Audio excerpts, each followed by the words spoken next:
So thrilled to be joined by today's guest, the first guest we ever had on the walk-off. Our guest with now the most appearances. This is his fourth. A guy who has listened to us right from day one. And being that this is episode 68, Jaromir Jagr's number, I figured it was appropriate and a must to have him back. The driving force behind the traveling Jagrs, Trevor Freeman. Welcome back to the show, buddy.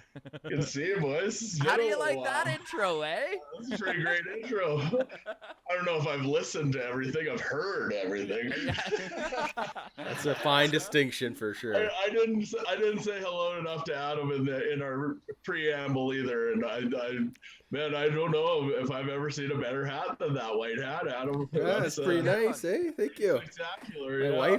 My wife and daughter picked that out for me. I think it was a Father's Day gift. So. It's his showcase hat. He gets a lot of compliments on it. Nice. I only break it out for our best guests. So, well, that one and the Oh My Apparel one behind me. Yeah, of course. Yeah. Don't give Duncan too many pumps. All right. What's happened since we talked last, boys? You guys are really killing it, and I love to see it. Yeah, all of a sudden, Trev, we have listeners and fans and people who follow along. It's wild. People who pay attention to you. So, my friend, let's start with the Traveling Jagrs. One of the reasons we're having you on here. Number 68, episode 68. We're over a year in. I mean, you were, there it is. Nice. You were on, I think, our third episode, our first guest on a third episode.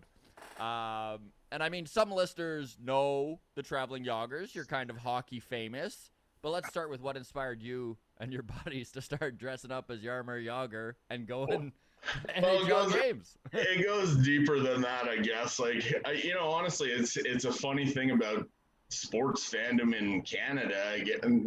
Of course, it was hockey based, but my cousins and I, the Traveling Jagrs is mostly relatives and close family friends from like childhood.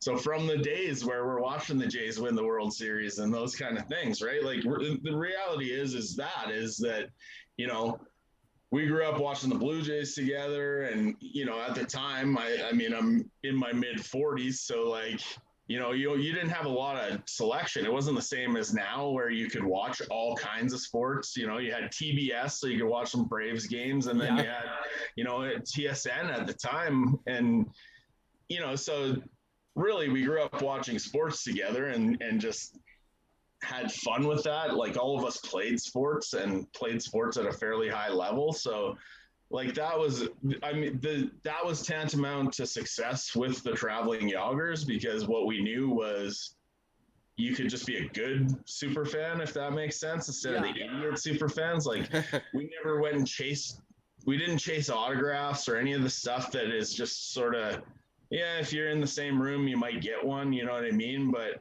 even this jersey, we went to Czech Republic, I buy this jersey out of the store and I'm hanging out with Jagr. And I'm just like, hey, how come this jersey wasn't signed? And then didn't get it signed either, right? Yeah.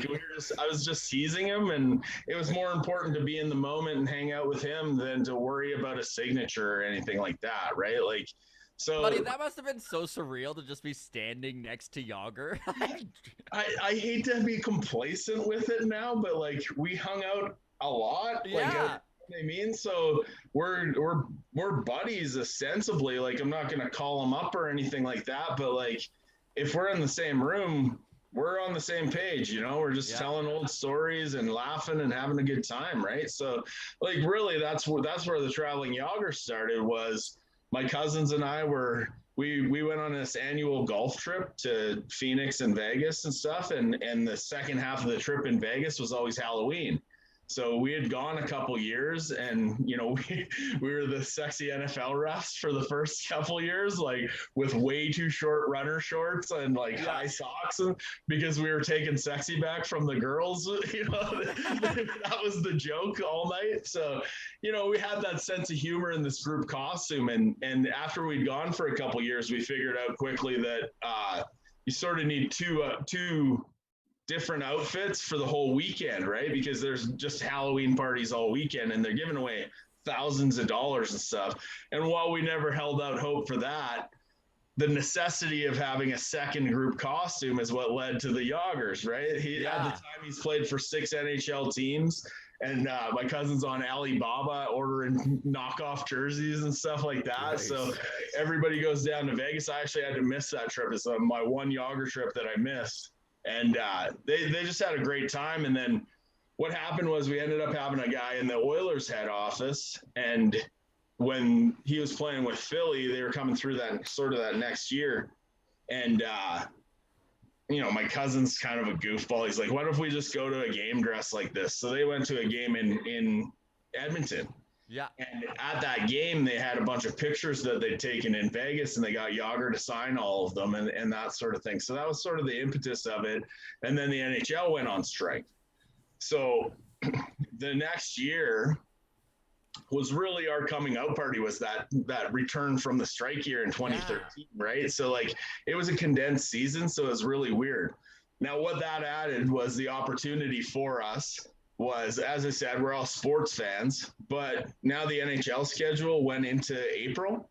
So Jagrs with Dallas at the time, and I'm Dallas Jagr, with the group. We got the short-haired mullet because, at the time he's sort of wearing like a tighter. Yeah. And so we called it modern Jagrs, and we're just having fun with it, right? We're making it all up as we go, of course. So Dallas was coming to Calgary, and my cousin calls me, and I wasn't into it. Like, that was the thing. It was like, remember when baseball went on strike and there were scabs? Like, I was like, God, these billionaires are fighting with millionaires for my money. I'm done with them. I'm going to protest it by not going this year. So my cousin calls. He's like, hey, we're going to do the Jagr thing at the Dallas game. One of the guys grew up with Jay Bouwmeester, so Bouwmeester's got us lower bowl tickets for the game. I need a Dallas Jagr. He goes, I'm in, right? Like he's going, we're all going, you got to come. And I'm going, no way. Strike shortened season. This is bullshit. And then he goes, it'll be fun. And I just came, right? Yeah. You're like, you had me with fun. It was, yeah. So in the first game, you'll actually, if you look back, like, I'm not going to say traveling Jagr fans, but there's enough pictures and stuff that if you look back, I'm wearing like a shitty men's league Stars jersey from like hands down the chippiest, shittiest men's team I ever played for. And then my Jagr is just taped on and it says Jagrs, not Jagr, right? So we're dicking around. So I started the Twitter handle that night just because I knew that hey, this might be funny, and there'd be a few pictures out of the deal, right? We didn't really anticipate anything else, but there's 6 of us dressed like Jagr, and it's pretty funny, and we're having fun with it. So pregame, we go down to the Sheraton in Calgary, which is kind of where teams stay, and we're just having beers. It's gonna get loose at this, and our buddy's the manager, so we're having drinks. And you're in costume at this point? Yeah, we're full geared up, right? We're full Jagred, yeah. And the best part, my cousin's playing senior hockey for the Innisfail Eagles at the time, and so we've got their team van, and they're just like, whatever. They're senior hockey team, so they don't really care. Any publicity is good publicity sort of thing. So my aunt actually drives us all down responsibly, of course. The traveling Jagrs were all about responsibility. So drives the team van down, and we're all dressed like morons, really, at the end of the day. And we're sitting in the Eau Claire Sheraton having a pregame beer. And all of a sudden the Stars start coming through, right? Like all the Dallas Stars start coming through, and they're howling, And I guess like the funny part of this story is that for the entire time we kind of had all these near misses with Jagr, because Jagr takes the cab to the game, not the team bus, because he's out on the ice an hour early, and just stuff like that, right? So anyway, Jagr's looking for us. Michael Ryder's actually asking. He says, he's like, hey, Jagr's looking for you guys. Come out here for a picture. So we're taking pictures with all the Dallas Stars at the time and stuff. And then the PR guy from the Stars comes up, and he's like, Jagr just left, but we want to get a picture with you at the game. And he looks at my jersey, and he's just like, we got to get you a real jersey. I'm like, well, I'd be open to one. Just grab one. We just threw this together on a whim. It's funny. So anyway, we wheel down to the Saddle Dome finally, and we've been taking pictures along the way, and the Twitter account starts going. And at the time, social media it's not what it is now, right? Yeah. So, we just kind of I wasn't promoting it per se. It was just a place to collect pictures because I knew people would be into this, right? So we're taking pictures of the train ride down and doing little things like that. And then when we got there, this is the first time where we kind of recognized, hey, we can get on TV with this pretty easy. Yeah. So we all sit in sort of the order of teams that he was in, and the Sportsnet cameras find us right away. Oh, and, of course. and actually, I think it was TSN covering the game. So they take the picture and we do the salute, and it's sort of that would be the infamous picture of us all doing the salute, right? That circulated for years and years. And so we were in the lower bowl and we just go to the game, and honestly, it was a really good game, but we were so drunk that it was a Wednesday night game, and like I had to watch the highlights the next day just to, because people are having fun and they're taking pictures with us, and we're just having a good time. It was a great sort of boys' night, like fun. It's so wild, buddy, that how unintentional all of this stuff wound up happening to you. Like, you wound up on a hockey night in Canada. Yeah. Like, you wound up in the Czech Republic. It's unbelievable. Like a regular. And I mean, honestly, to this day, so the traveling Kucherovs in this Stanley Cup final, the last time Jagr played in the NHL was 2017. In the Stanley Cup final this year, the guys calling themselves the traveling Kucherovs, which there's been plenty of groups that sort of took the name the traveling X, right? Like, but it's funny because in being able to think back on it, like the crossover of social media and fandom and everything was really, we're the impetus for the NHL in particular. We have a strong relationship with the NHL, and the NHL in particular was all of a sudden less threatened by the idea of fans being involved in that way. Right. Like, we're in the 100 years of hockey from Sports Illustrated, and it's like a kid's book and that sort of thing, and it talks about fandom and how the fans are. And so there, of course, there's this picture of us just at a game. Everybody's standing up, everybody's sort of having fun. It's one of the only pictures where nobody has a beer in their hand, I'm pretty sure, right? Literally, one of those things. They had to hunt for that pick, eh, bud? That's closer to true that it's not, for sure. But that was the fun of it, was that we realized quickly that fans liked it, and we had to be somewhat fan friendly, I suppose. And that's what it was about, right? We knew it wasn't our fame. Like I always said, we're just piggybacking on Jagr's fame. Like, how cool is it that like he's that famous that we get a bit of a spotlight from that, right? So like, anyway, that first Dallas game was just a blast as guys. You know what I mean? Like, it was like the best stag you'd ever been on, or like a little thing like that. So about a week later, my cousin and I, we lived about a block apart. And we grew up living about a block apart, and then we just happened to find that in that place in our lives, we were living a block apart again. So we're just hanging out, watching a hockey game, and he's like, "Hey man, that was a lot of fun, wasn't it?" And I was like, "Yeah." And so he says, wouldn't it be weird? Like, what if we went on the road? Just one road game, right? Like, just one, we just show up in Dallas. And so we started talking about this. And then the next day I get this call from one of the other guys, and TSN had picked it up. So TSN had just started their social media arm. And Kate McKenna, I don't know if you guys have heard of her, but she does CFL. She's great. Like, Kate we can't say enough about, like, she sort of identified it. Social media was really, really new. She did a social media story about it. And now, like, every time I see, I think it's Melissa Ribeiro or whatever on TSN that does like the TSN social media feed, like, it's now a legitimate media source. Yeah. Oh, like, and look at the popularity you guys have enjoyed, right? Like, that from that time to now has changed so drastically, really. So that's 2014 at the time, or 2013 at the time. So like in 8 short years, right? Like, the way that people use social media and everything has completely changed drastically. Sports fandom, right? So, well, even look at, you guys reference Blue Jays Twitter all the time, right? Which is sort of the go-to source for fans to get quick information. Exactly. They then go out and find out more information about, Yes. right? So anyway, so TSN does this little article, and it's popular, and like for a week we're seeing ourselves on TV everywhere because everybody thinks it's a hilarious stunt and it's just funny and well delivered. So TSN wants to do trade day with us, trade deadline day. And we're like, of course you can come. So like, set up some cameras in the living room. We'll make it fun, right? Like we're gonna have a lot of fun with it, and just they know we're not professional broadcasters or anything, so we're not gonna be relied on to carry the show. We're gonna have to bring some fun energy and whatever.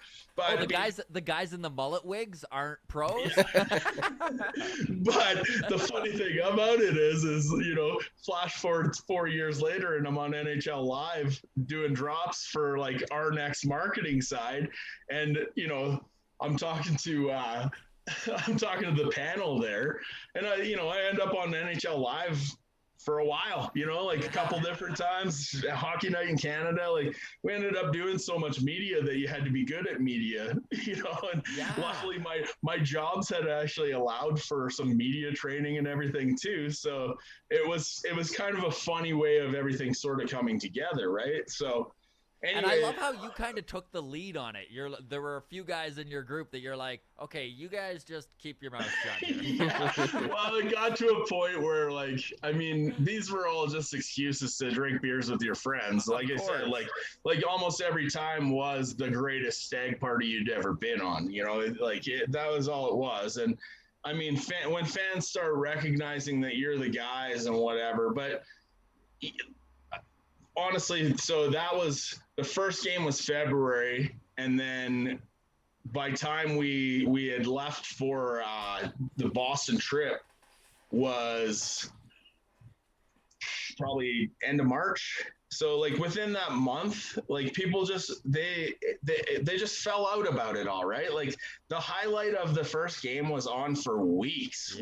Like people were just blown away that somebody was that creative, because we had like hockey pants and the whole bit. And so, that's what I had said to my cousin was, I just said, hey, let's just do it right. If we do it right, then that's going to be the thing that is fun about this, right? Like, we're going to wear actual hockey gear, and we're going to do, have the actual jerseys and stuff. So we start planning for this trade deadline show, and I mean, it's tight, right? So like all of a sudden, Jagr gets traded like 5 days early. So I get this message. He's going from Dallas to Boston, and I get this message like, well, we're going to have to kill that story because Jagr's already gone and it doesn't really make sense. And I go, I get it, but we're already past that story. I said, we're going on the road, right? So they kind of perk up, and I said, hey, Kate, why don't you ask your news team if you can meet us in Philadelphia? We're thinking about doing this run down to Philadelphia, and we had planned out this pretty. It was an epic guys trip, right? Because we think this is the one time we're gonna ever do this. That's it. We're gonna blow it out. So we start planning, and before the Czech Republic. I've been the travel coordinator for every trip, right? So like, I start looking, and anytime I've traveled, like I'm a sports fan, so I'm looking for sports. Like, give me a reason to go watch live sports somewhere. Let's do this. So I start looking, and now, like I said, there's a crossover, and baseball season's already started. Like by the time we go, it's the end of March into April. So like, I'm looking for as much baseball as I can handle. And we're going on the East Coast swing. So we go Philly.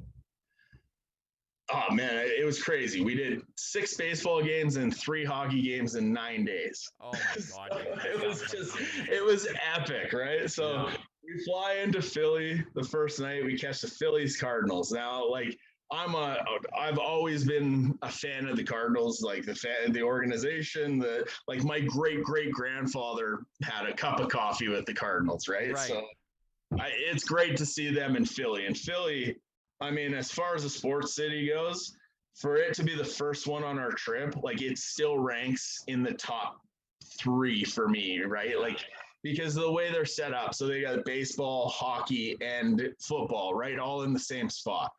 So, and basketball, I guess, for that as well, right? So like they've done it right. There's 3 stadiums. There's a huge bar in the middle that services all the stadiums. Like it's epic. Yeah. So we pull into Philly that night, watch a baseball game, get in the car in the morning, and we drive down to Baltimore, catch the Jays against the Orioles, right? Like Dodgers against the Orioles on the Sunday, and then the Jays are coming to town. Nice. So it's just like we don't have to be back in Philly until Tuesday. So we hang out, we go to a couple games, see the Jays on the coldest night I've ever watched baseball but in Camden Yards, right? Like an epic field. Oh, it's incredible. You know, we're having a great time doing that. We pull back up to Philly, and now we got a hockey game, so we kind of got to get our heads in the game.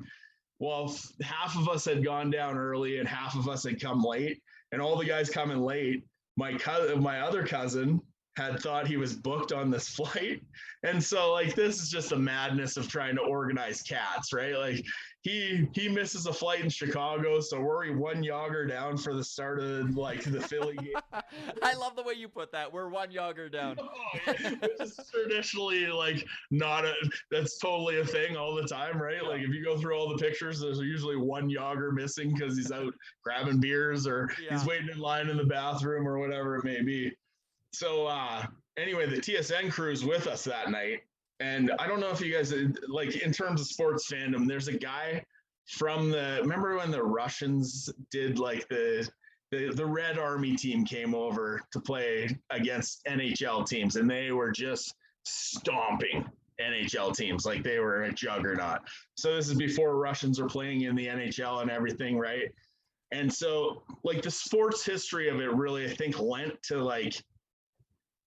credence to our legitimacy at times, because we know hockey, right? Like we were hockey fans and we were good hockey fans. So we end up meeting the sign guy so in this series, the Russians are rolling through all these NHL teams. Then they come to Philadelphia and there's Broad Street Bullies days.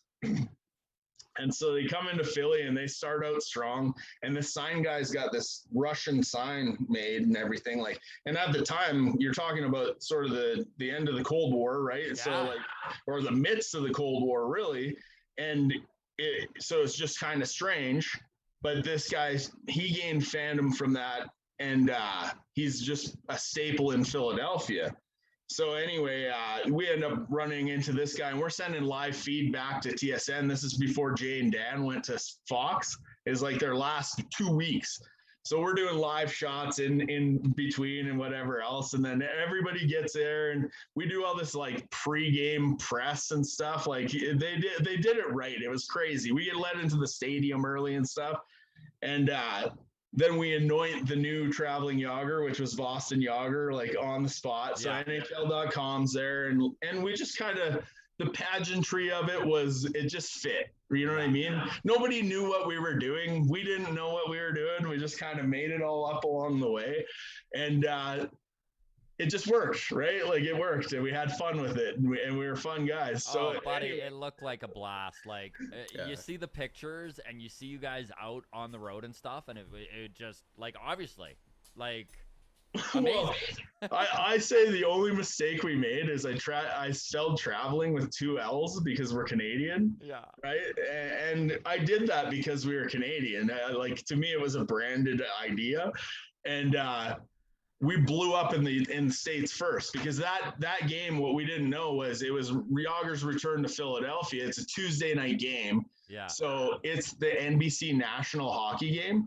So they get us right away. And in the first minute, Boston gets scored on while Jagr's on the ice. And what everybody's laughing about is the whole crowd in Philly. Like Philly's got crazy fans, right? Threw batteries at Santa Claus. Like they're ravenous sports fans there. The whole crowd is up and we're just all seating. And so the social media girls get taking a video of us just like the crowd going wild, and we're all sitting there like this, right? And so Boston loses. Like we take the L in that one, but by the end of it, we're partying with all the locals. Like we shut the arena down that night. 2 lost phones, like just like madness, right? We had such a great time. And it was just, it was great. So we still had half of our trip to go. Like that was the first day for half of our guys. So the next day we go to another Phillies game. They're playing. It was after McCutcheon won the MVP. So it's sweet. He went yard that night. Like that stadium in Philly is unreal. Baseball stadium. Like really it is. I didn't know how gorgeous it was until I was there. Right. And, so then we end up back in Washington, and like we end up hitting, I forget what it was. It was like 6 cities and 9 games. 3 hockey games, 6 and baseball games. This is one thing that baseball fans in that East Coast area take for granted is how many stadiums and how many cities are within an hour or two that you can go hit. Yeah. Like I know I did Baltimore, Philadelphia, Washington, and they're all like just an hour's, Nothing. Beautiful. Well, that was the crazy thing, right? So like even with that one, we ended that trip. So we go to Boston and we don't even have tickets. And like, it was just a funny confluence of everything. So we met Barstool, like we had the rear admiral from Barstool before they were Barstool, like really Barstool, like they were just popular in Boston and stuff. And so one of the funny things about the traveling Jagrs that people really don't understand is I had a nonprofit background. So we did a lot of charity work. So in that first trip, we had tickets. So we'd bought tickets to all the games that we needed to, except like the Boston hockey game. And then we had Red Sox tickets the night of the hockey game in Boston. And that one was weird because it was just a couple weeks after the Boston bombing. So everything was a little weird, and they'd had delayed games earlier in the season. Like this game wasn't even scheduled. It was rescheduled, the one in Boston. So we all grew up in our community. We were all the Bruins. So like the trip to Boston was kind of like a homecoming trip too, right? Anyway, we get there and we've got these tickets for the baseball game, but we're trying to go to the hockey game. So I had talked to this PR agent, like because that game was on nationally televised on the Tuesday, fans in Boston were like, we hope these guys are coming. And now I'm on Twitter. I'm working Twitter, right? Like, yeah, we're coming, like, meet us up. Where are the good bars to go to? Whatever it may be. So we end up at this party that's like a sports party, but they're doing a fundraiser for victims of the Boston bombing. So it's kind of heavy, you know what I mean? Yeah. And this is like very, very fresh. Like we're talking within 2 weeks. So we roll into this party, and as you can expect, nobody knows how to react in this party because it's somber, but you're trying to have a good time and get people some energy and stuff. Right. And so we blaze into this party, and I'm talking to the person who's running it, and she's sort of connected through the sports scene. And I'm trying to figure out a way to get tickets. I'm like, I'll give you we got 6 Red Sox tickets that you can give away tonight. And let's get this thing going. So we walk through the doors and we auction these things off. And like they go for $200 over price or whatever. And, it all goes to charity. And we have to like whisk these people out of there and send them to the baseball game. Well, we just go and bang 6 beers at every Jagr chugs a beer, and we got to go. So we spend a total of 8 minutes at this like party, but we end up going to the hockey game and finding tickets and just doing our thing and whatever.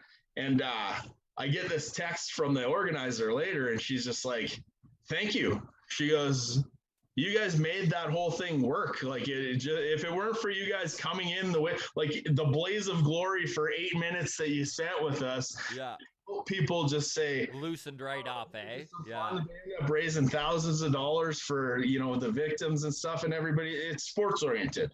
Well, the thing about that was now all of a sudden Barstool knows we're good dudes. So they write like a little blurb about it. And again, this is it's the local Boston sports blog kind of thing, right? Like sports blogs really blew up in Boston because of Barstool, and then everybody else sort of piled on a little bit. So, we just made the right connections all along the way, really, right? Is the crazy thing. And for the rest of that trip, like the final day, rough. So, we've been drinking and traveling hard, right? Like it's planes, trains, and automobiles, literally. Like we've taken the train from Philly to Boston, and like we've seen all the East Coast and everything. And so the last day we're flying out of Boston, we fly into Washington, and we go to the Saturday baseball. So it's Votto versus the Nationals. So this is still, Harper's very young at the time. Yeah. Goes yard, Votto goes yard. So like, what more could a sports fan ask for when it comes to that? Like, I saw my Canadian guy hit one, and I saw Harper, who, I don't like Harper particularly. No, but still, that's cool. He's a generational player, and it's cool to see him, in the moment that you're there, right? So then we go to the Capitals game that night, and I'm falling asleep in the stands. Like, it's been a long, hard 9 days. Yeah. We fly out first thing the next morning and stuff. And just the funny part about it all is that Boston loses all 3 games that we go to, right? Like, Jagr got, I don't think he got any points. Like, it was just like, but it was great to see it all, right? Yeah. We got to experience the fans, and the fans did react to us in a way that we sort of anticipated. So that was the first time that we understood, like, people took thousands of pictures. I mean, the night we went to the Bruins game, our usher, like, so we couldn't get tickets together. We were in 2 sections, but after the first period, the usher in the one section was just like, yeah, of course you guys can all sit together. I'll clear space for you. So what ends up happening is he does that, and then he's taking pictures of us. Well, guess who we sit beside at the Red Sox game the next night? The usher from our row. Oh, there you go. No way. So as we sit down, he's already drunk. Like it's not even had a couple drinks. He's wasted. Right. And he's like, I watched these guys the night before. I know to fit in, I better get on it. he opens it. Like, we're all in street clothes at this point, and there was a debate whether we should wear the jerseys to the Red Sox game. And we're like, nah, whatever. We'll just go and enjoy it. And we go to get into our seats, and he goes, Jesus titty fucking Christ, boys, we're going to have a great time tonight. This is the opening line, right? So I just lean over and I go, oh, man, you're what we needed right now. Like it's a little bit rough. We were out in Boston streets until 4 a.m. last night, and this guy's having a good time. It's a Friday night Red Sox game. We're watching. Bedard was throwing against Dempster. So 2 Canadian starters. Like, what are the chances of that, right? All Canadian guys there. So as we sit and I talk to this guy, and this guy's like, hey, where are you guys from? And I was like, oh, we're all Canadian. And he goes, you're Canadians fans? And I go, yeah, big Canadians fans. So Adam, that was for you. I got into it just enough with him being in Boston, right? Yeah. But again, sports fan knowledge of the situation was, okay, I can rib this guy a little bit. For sure. And I go, no, I'm just teasing you. And I go, but did you guys watch the Bruins game last night? And he's like, yeah. I'm like, well, we're those Jagr guys. And he goes, shut the fuck up, right? And he pulls out his phone, and he's got all these pictures of us. Oh, hilarious. I'm the usher from your row. And he goes, my buddy, because they've got an ushers union, right? Like a ticket-taker union. So he's like, my buddies are trying to get us box seats on the first baseline. So he's like, you guys are in. If we get these, you're in. Yeah. Off he goes into the night, and he ends up getting these box seats. And then he texts his buddies, and they're just like, sorry for him. He's, he's wild, but he'll probably get us seats on the first baseline.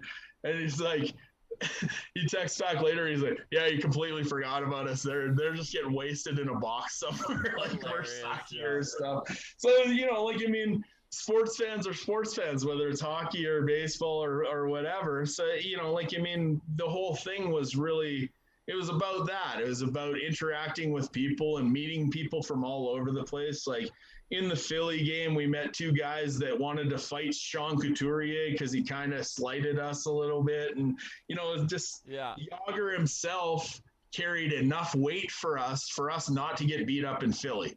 So anybody who's been to Philly and tried to wear another team's jersey there. Oh yeah. Jagr, we had a New York Rangers Jagr at the time. Like that is a punishable offense by maybe pushing that guy down the stairs. Really, like Philly fans, Philly cops might not even arrest you for that. Like I'm not even like that's a joke, but not a joke. Like it was pretty intense, and you know we just had this amazing time, an amazing guys trip, right? So, you know that's the first trip, and how do you ever follow that up? You know, like it's something we never really anticipated. And then, you know, after that, we kind of went to any games that were local and, you know, we were always there. Right. So like in Calgary and Edmonton, you know, Jagr then moves on to the Panthers, and we're talking to, you know, I'm on Twitter again. Twitter connects me to one of the owners of the Panthers. And then we start doing things like find the local traveling Jagr in Florida. And, you know, we end up in Florida for a couple years and New York City for a session. You know, we go to Pittsburgh. It was unbelievable. And honestly, you know, the wives and girlfriends should probably get a little hat tip because they did tolerate this into our mid 40s. Yeah, they're the real heroes in this story. Let's be serious. I did turn around and go to Czech Republic in that one year, right? Like, and I gotta say, my wife tolerated that for some reason, but you know, it was a hell of a ride. I mean, like, Trev, the whole story is awesome. Like just how it all came about, how it like really put a light on the fandom of Jagr and just like how much clout he had as an athlete even, you know. I'm going to take a left turn here because I know that you've got a hard out here in about 15 minutes, and I do want to talk some baseball with you here. The Toronto Blue Jays, buddy. All of a sudden this team is legit.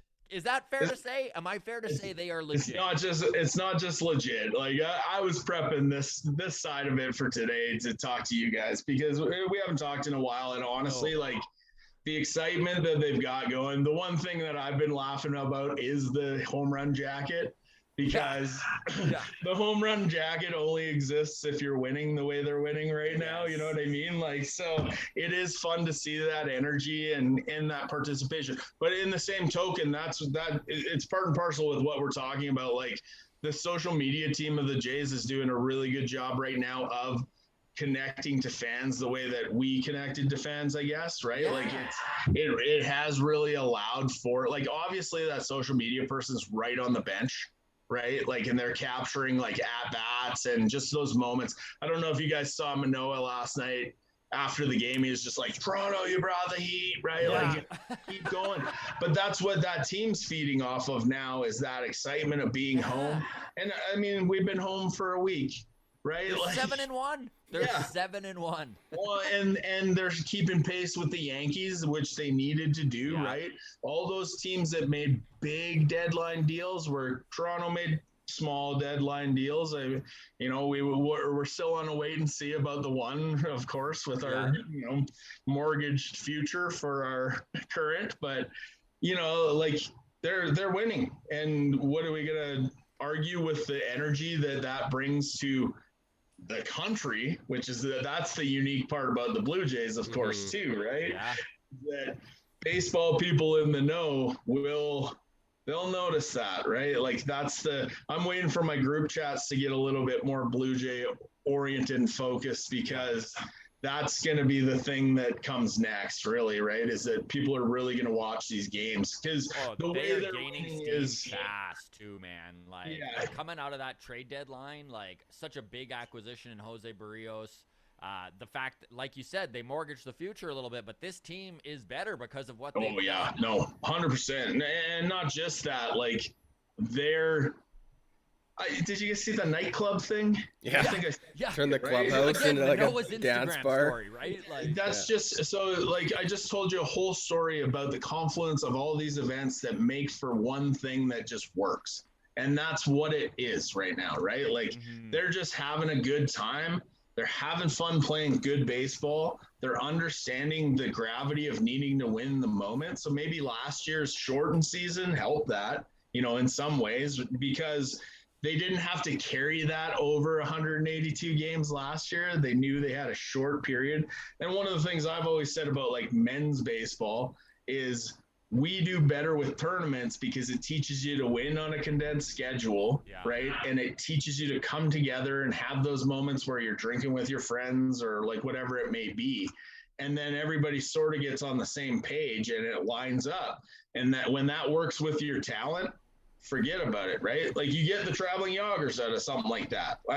Make no mistake, we had the talent for gabbing and interacting with people and all that, and that's what helped us be successful. Well, with the Jays, they've got all this like baseball talent, but it's coming together to inform them how to win. So even if they don't win this year, they know how to win, and they know how much fun and how much energy and how much, excitement that brings. And you can tell how infectious this fun atmosphere is. Like you watch, like Marcus Simeon is a pretty straight dude, right? Like he's a all business kind of guy. I'll only be here for 1 year guy. Yeah, exactly. Well, and like we've talked in our group chats, like maybe they do re-sign him now because why would you look to a piece outside that has to fit into this when you've got the piece who is a big part of this, right? So like maybe that changes the way that signing even looks in the future. And honestly, if you were to ask me today, if I had to sign him today,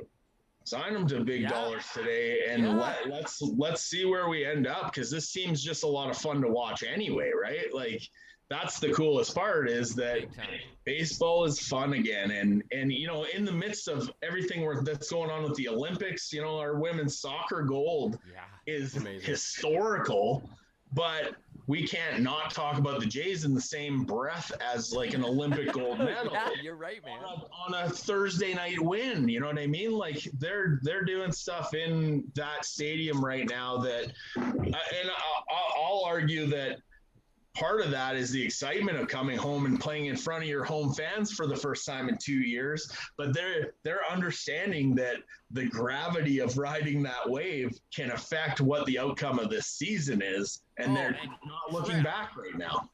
George Springer doubters are sure eating their words, eh? Literally, I had a conversation with baseball guys about this yesterday while we were hitting at the cage. Now, side story of hitting at the cage, I almost busted my nose. I'm surprised you don't have two black eyes to look at. And I've been playing baseball for 40 years, literally. And I fouled one off the plate yesterday and smashed myself in the face, a la Scherzer Burnett. And I was just like, I looked at my guys and my eyes are watering, my nose is bleeding, and I was just like, I haven't seen that in baseball. So that's a fun side story.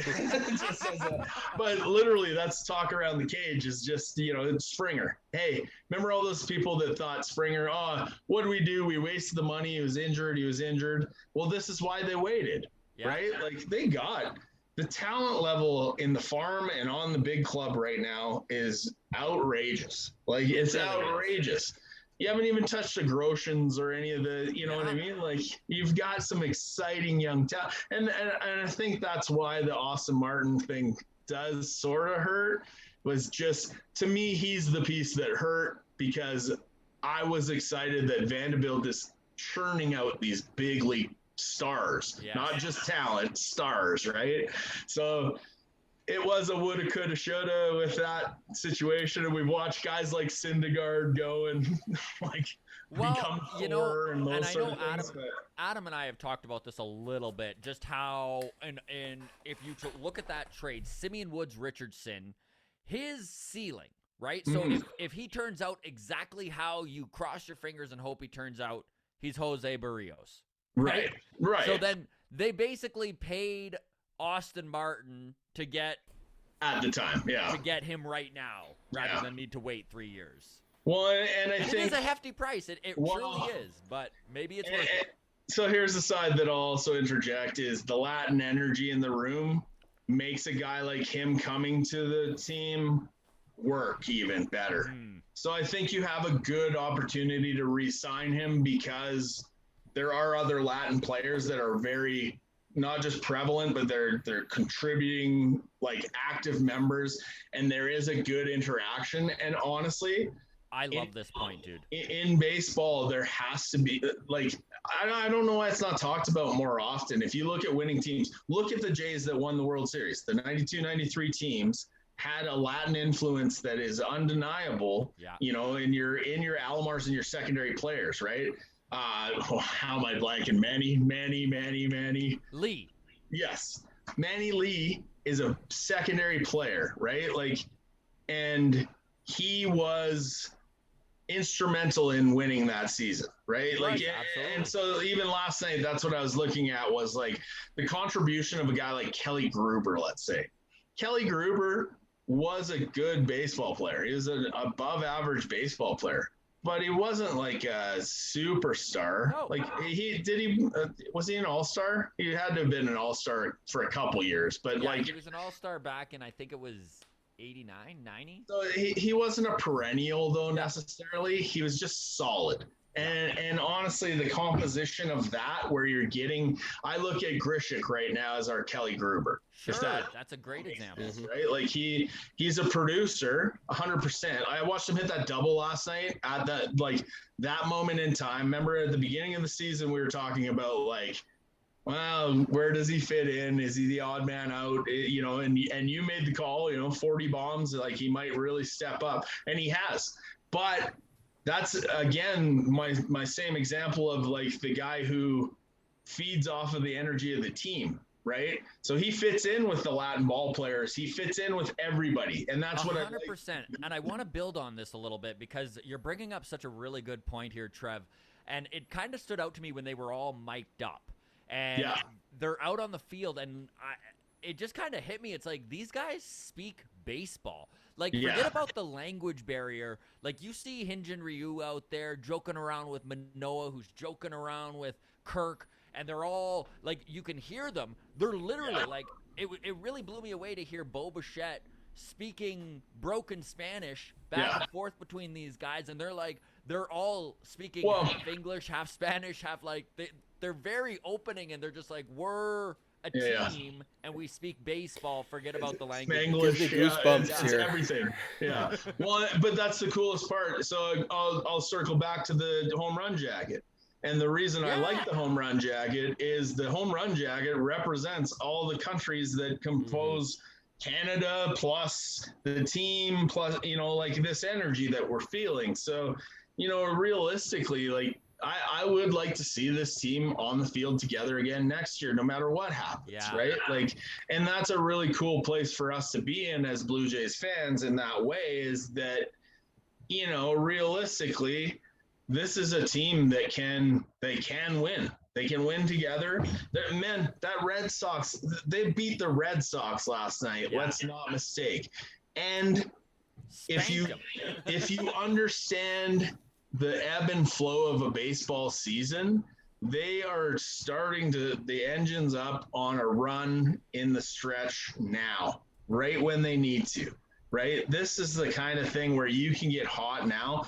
I don't think that their energy will wane because what no other team in the big leagues has right now is a country behind them, and B, like fans that haven't seen them in 2 years. Yes. So it's not gonna, it was weird because about 3 days ago, I was looking and they were selling tickets. Like they were still like, hey, it's okay, come to the games. If they keep doing this, you're going to have to turn people away. Like they're, you know what I mean? Like that's. Well, I listened to Manoah on that press conference yesterday after the game, and he literally, you could just tell his excitement was palpable, and he was so pumped, and he was just like, I can't even imagine this place with 50,000 people. He's like, this is a madhouse, and we've got 15,000, and he's like, I can't even imagine tripling this. Like, listen, and it is the most uncomfortable stadium I've ever been to. So like to have that level of excitement in that type of environment, in a cement bunker for sure. It's still like, and it's still a cool, kitschy kind of place. Like I think we're ready for a new one, but that's not going to be the thing that is a detriment to this team right now. It is the understanding and the catching the energy of, you know, a Toronto fan base that they're coming off a recent NBA championship even, right? So they also know how to win and how to party in the win and all that kind of stuff. So like that could make things really interesting if they just get into the wild card spot, right? Like, you know what I really liked about yesterday's win against the Red Sox was it all started with the bottom of the order, hitting 3 straight doubles. And that's one thing that this team, I mean, we keep talking about talent and how stacked this team is. I think, honestly, right now, we probably have a top 10 rotation in the league. Probably a top 10 bullpen. Easily top 3 batting order, if not maybe the best batting order, right? You could argue we have the best hitters in baseball. I sent you those stats the other day. I think we were second. Yeah, and like we are, I think, top 3 right now in run differential across the entire MLB. So the only thing that we're missing out on is instead of winning 16-1, we need to start winning those 5-4 games. Right. And, well, yeah, the 1-run games that are, and those are tantamount. Those are team games too, which is a nice, like that's sort of a nice thing, right? Is that I got to 5 extra minutes, but it's the nice thing right now, and that's what I'm talking about with the Grishik double. Like that's what stood out to me there, and the equivalence to Kelly Gruber. Gruber was that guy, man. He'd hit a bomb or a triple in the right moment. Yeah. And like you'd look back at the line and he'd be 1 for 4, but the right one. And honestly, like as a baseball player, here's the argument is the right one can get you in the Hall of Fame at 3 at bats. And if you're a bottom of the order guy, right, you're not going to be there for long if you contribute that way night in and night out. So, you know, having an understanding of what it means in that moment, that's what resonated with me. Was Grishik knew he needed to get a hit, and a double was even better. You know what I mean? Like it was just you stack on wins in that way in terms of wins in the game. And we're all talking about it here, but this bottom of the order, I mean, the fact that Gurriel is hitting 7th and you get to watch him happily, like, it's crazy. It is. And what strikes me about that too is that he's not pouting and hitting 7th. Because I can tell you this: in men's league, my guy put me 7th 2 weeks ago, and I'm fine with it now because I was like, "Fuck you!" Like I'm a mid-order guy. So then all of a sudden, like, man, I hit 2 doubles, 2 bombs, you know, like just stuff like that after that, because it was like you forgot who I was, but. You know what I'm saying? Like he is perfectly. When you also look ahead of you and you see that big picture, he's having such a good time. He didn't get traded, right? Like because his name was in those trade talks and everything. So like that affects anybody. I think that's a huge thing. I think you're bringing up something that's massive with this team dynamic right now, which is that this team did not lose members. Right? Yes. Like, they traded Martin and they traded Woods Richardson, but these are guys that weren't on the squad. No. And let's face it, Gurriel earned that spot, right? Like he really did. He turned his defense around. He brought his hitting. He is a 7-hole hitter. He really is. Like, you know, he can have flashes of middle of the order. Right. But he's a 7-hole hitter who, in the future, I'd see him slotting in into maybe he could be a 2-hole hitter. He could be, you know what I mean? He's got speed and he can handle the bat. Like, you know, if he had any aspirations, if he had aspirations, he could get there, right? To me, that's the excitement of this team, is that there's places where guys could work on things to be better, and the environment is conducive to guys wanting to do that, to be bigger contributors, right? So a guy like Gurriel who's satisfied in the 7-hole, but he could be a 2-hole hitter. That's what, if I was coaching him, that'd be the thing I'd be telling him every day. Hey man, show me. I want to put you there.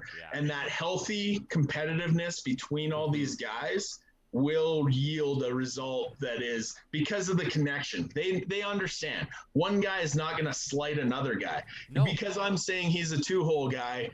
Vladdy's hitting 2-hole right now. I was looking at the composition of our lineup, and it honestly, you hit a guy like Vladdy 2-hole because the pitchers have to worry about him earlier. I think this is the only time ever I'm like, our managing is actually on point right now. Like, where I'm like, I can see what you're doing, and I think 2022 is really going to show everyone exactly what you're talking about, because this batting order could be completely different. It could be a totally different group of guys. We could literally see Gurriel and Bichette hitting 2-3, and a guy like Vladdy hitting 5th, maybe, depending on how hot who is lighting the world on fire at that time. Well, and that's where I'm seeing, like, I want to give Charlie the benefit of the doubt. You're doing it, but we also know how involved the front office is, and maybe we're now starting to see the sort of like, hey, we're planning to get to this place sort of idea, the right? blueprint is coming together. It's being built, exactly. And that's where I'll say that's the only question mark to me, is like, how is this the real Montoya when he gets the chance to manipulate his lineup a little bit, to go with who's hot and whatever it may be, right? Because that's the guy I want to talk to. This guy that's sort of played along, I don't, you know what I mean? Like a friend, Scott, the guy I was trying to connect you guys with, that was the strength and conditioning coach of the softball girls, right? Like we were talking about that, and I think what Canadian coaching misses sometimes is understanding the moments, right, that you hit the gas, and other times where you sort of idle.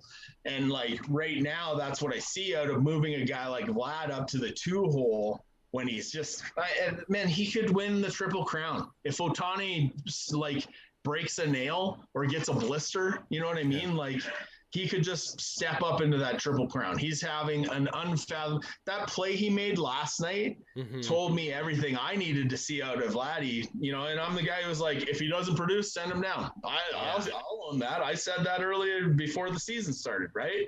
And he's not only done that, he's decided, man, I could be an all-star first baseman. Yeah. Right? And he was. His and then defense has been incredible. You're right, man. So he ranges on his backhand and makes a perfect running throw back across his body. It was crazy. And hits the pitcher on the run. Oh, it was unbelievable. Yeah, it was wild. That's a Joey Votto level first base play. It was. And he's done that in a year and a half, right? So, like, and that Bo play even less because they just moved him to first base mid-season last year. Like, it is. But that Bo play across his body too, like running into center field and then throwing back across your body like that. Like, anytime Adam and I always laughed about arm strength and whatever else. All right. I see you, Bo. Like, and not only that, I see that long hair sliding headfirst into the home plate and smiling and having a good time. Like, this team has an energy that is going to be hard to match up against for anybody.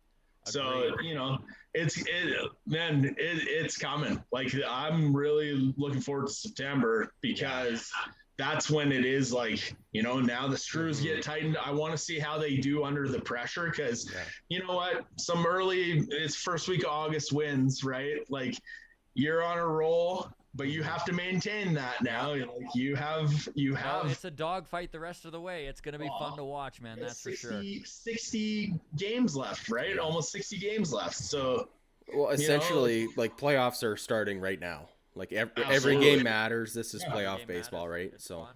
It's so fun. and just look at these. Like, when you look at what the Yankees did, plus the Dodgers did, plus the we were talking about the wood chipper that was the Dodgers earlier in the season. Well, they just improved and they battened down. But same with the Padres, though. The Padres smelled blood in the water, so they went for it at the trade deadline and made some real improvements, right? Like, we have to play our best baseball to be competitive against those teams. But last night's game and last night's win showed me Very encouraging. we've got that. Mm-hmm. We've got that gear still, right? Absolutely. 100%. Trev, we'll leave it at that. I know that you've got to get out of here. Thank you so much Thanks for so your time. much, man. It was fun. Can't wait to have you back, brother. Of course. Thanks, Awesome. boys. Take care.